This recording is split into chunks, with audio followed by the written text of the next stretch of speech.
History of MMM, how it all began. Starting up of MMM, in 1989, Moscow Executive Committee in Leninsky district registered MMM as a cooperative society. It is in Russia. A few words about the leader. The MMM Cooperative Society was founded by Sergei Mavrodi and was one of the leading computer equipment distributors in Russia. Sergei Mavrodi, having a degree in maths, worked as a programmer and took part in the development of the first operating systems.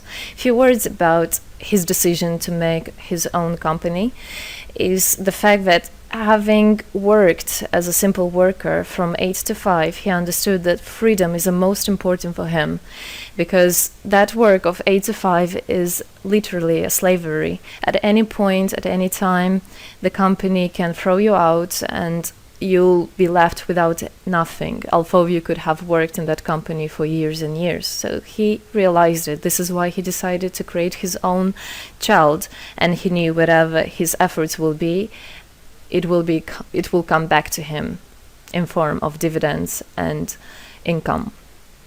Free of charge travel campaign.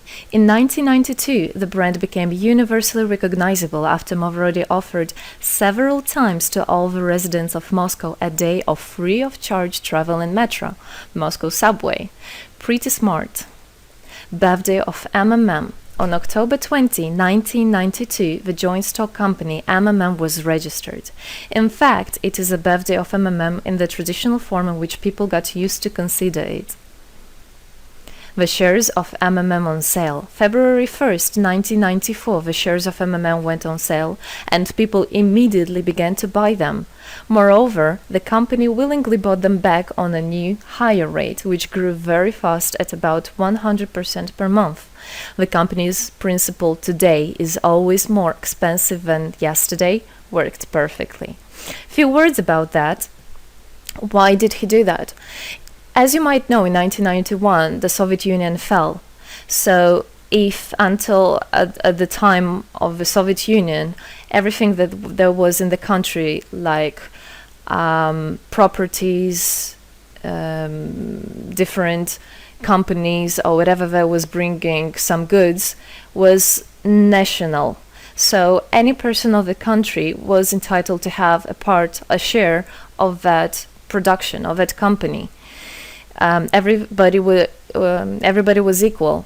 But when the Soviet Union fell, what it meant is that all the companies, all the properties had to be privatized. So you can imagine there is a company, a huge company.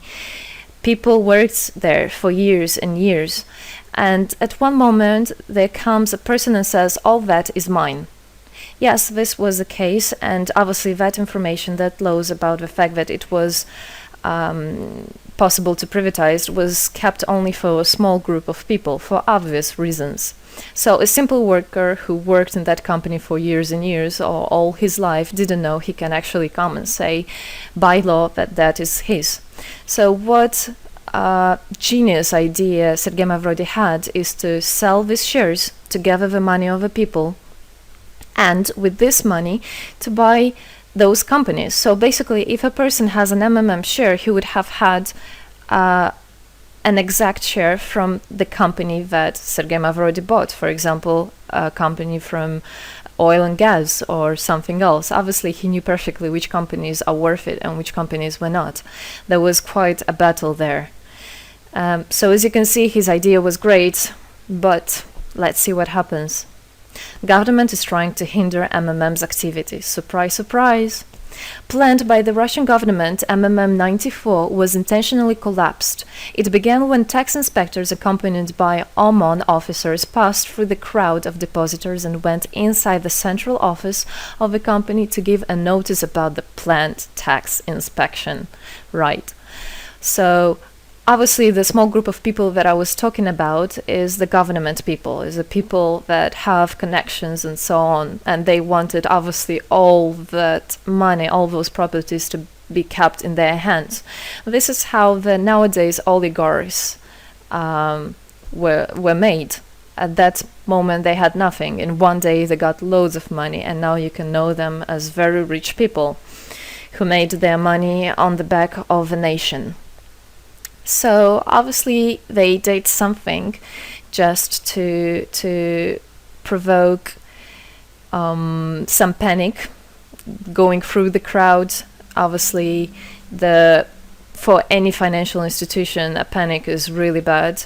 As I remind you, at that time, MMM was selling shares, was a share stock company, let's say.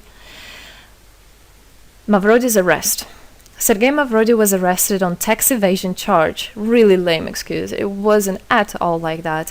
What happened, even the person that was in charge with giving the arrest, he told him that there was no other option for them. They had to do something, even though it was illegal what they were doing, but they had to do it as they were afraid of him. Because, as he said, another 2-3 months and in whole Russia there would be no government, no banks, nobody, only Sergei Mavrody, that who holds the money nowadays. This is in charge. So he was arrested, and his arrest was broadcasted live on all TV channels, obviously to show off more, to show people how bad he is, and actually the government didn't do anything wrong. On the same day, there was a storm of a central office of MMM. The company was prescribed to recover 49.9 billion rubles to the budget. Huge money. The question about the money in MMM 94 is open, as no one still can give an answer where it is. The authorities simply turned a blind eye to it, although hundreds of eyewitnesses are ready to confirm, even under oath in court, that they saw 17 trucks take out cash through the back door. So unfortunately, at that time, there was no internet, no bitcoins, no other internet wallets, and all the money were obviously kept in cash in the MMM offices. And the government took advantage of it. They just came, took it out, and then they said nothing. Moreover, they didn't say where the money went. They even made the way to make people believe that Sergei Mavrody was the one who took all those 17 trucks of money and disappeared. But obviously it wasn't the case. It was a simply lame excuse. Demonstrations against state authorities. August 1994. Thousands of MMM depositors affected by the artificial collapse of the pyramid protested and demanded to set Mavrody free. Actually, Mavrody could have used his powers and do bigger protests, but he decided not to do that, as that would made as obvious a different protests of this type. Could be people injured or even killed, so he decided not to use people in this purpose. It was very noble from him to do that. MMM leader became a deputy. However, he found a way to get out of the prison. Being imprisoned, Sergei Mavrody had managed to register as a candidate for a deputy of the State Duma and was released from prison. He won the elections by a landslide and became the deputy of the State Duma of the first convocation. So, as a deputy in Russia, they have privileges. This is why, becoming a deputy, he was set free. The State Duma is against Mavrody. Surprise, surprise! The State Duma deputies deprived Sergei Mavrody of his deputy plenary powers due to his permanent absence at the Duma's meetings. That incident was the only one in New Russia's history. Sergei Mavrody wasn't interested at all in politics. It's not he hates politics, as he said it many times. So he became a deputy only for the reason to get out of a prison. That's it. He wasn't interested to go at their meetings, as he himself considered as well the people there as being quite silly and not worthy to spend time with.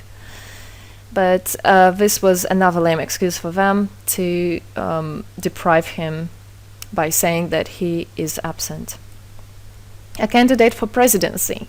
The Central Election Commission registered the authorized representatives of the initiative group that had nominated Mavrody as a candidate for the president of Russia, but subsequently rejected a significant part of the signatures in the support of a candidate, and his registration was renounced.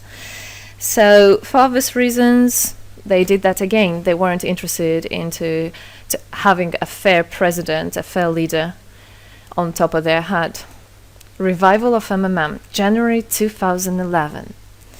Sergei Mavrody renounced launching a new launching a new project of MMM 2011. Together we change the world. Previously, there were simply no analogs of similar systems in the world.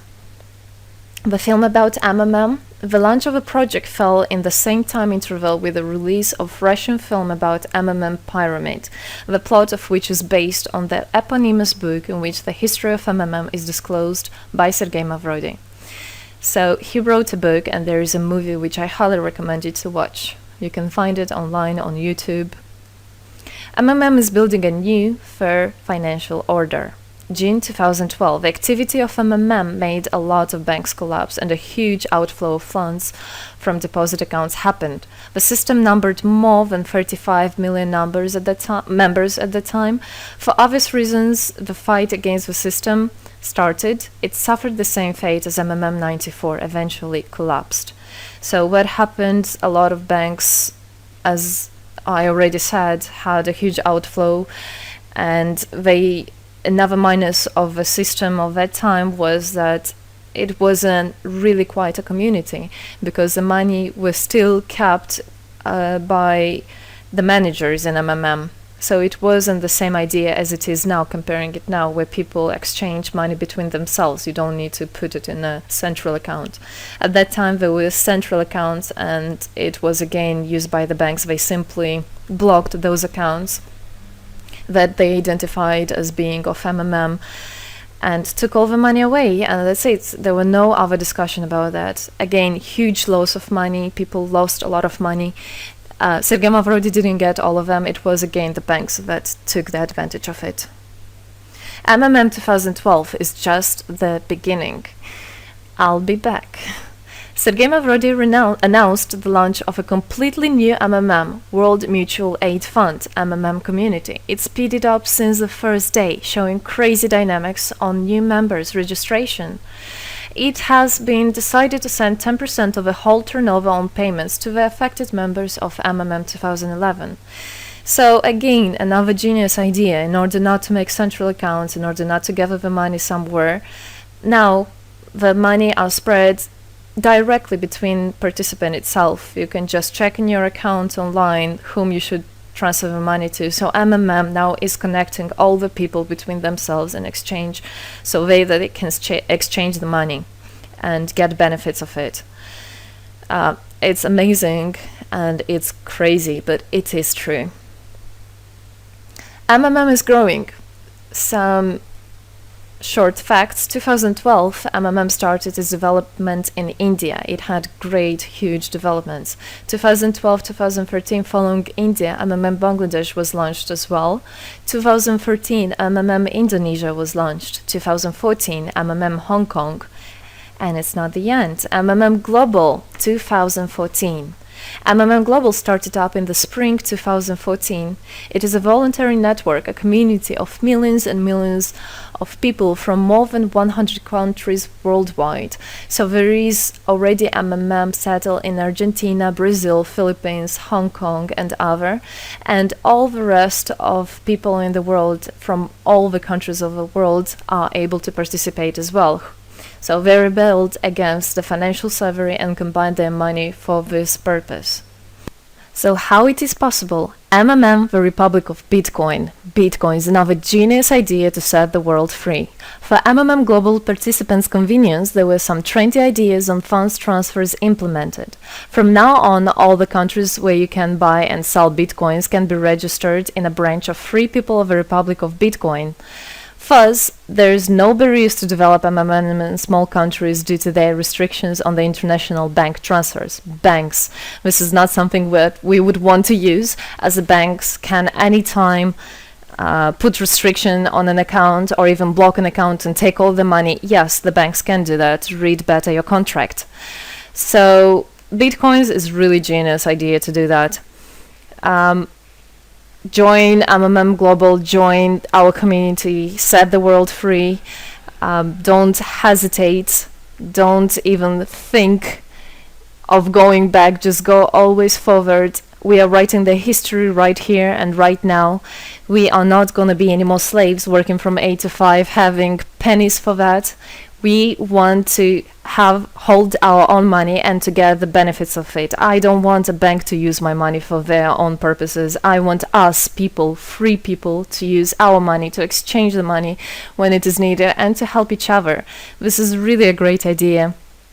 And join us, write the history here today with us, and together we will indeed change the world.